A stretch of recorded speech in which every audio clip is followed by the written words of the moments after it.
a little fun post from Ken Roczen today on his Instagram after his Supercross injury. Probably thought we're not going to see him for the whole of outdoors.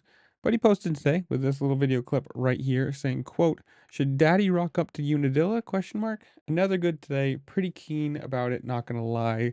Last lap heater." And I mean, honestly, I would love this. It's never going to be a bad thing to have one of the best guys in the sport coming back racing. Obviously, he's out of the title contention by miles. Doesn't matter.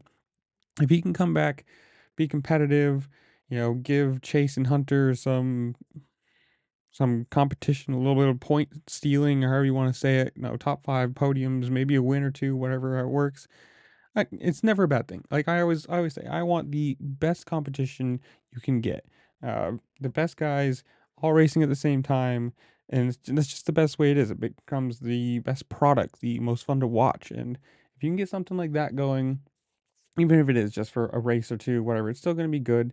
And then we see what happens with SMX. I think he's point allowed or points in there. I don't know. Somebody comment down below, tell me if that's true or not, or how that's going to work out. But I don't know. I'm excited. If it does actually go out and work, sure.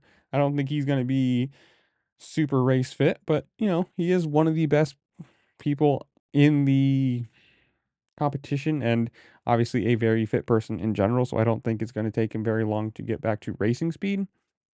But whatever. Comment down below. Tell me what you think. You excited for this? Do you think it's going to happen? Do you want him to just wait it out and be fully ready for SMX or Supercross next year? Whatever it is, comment down below.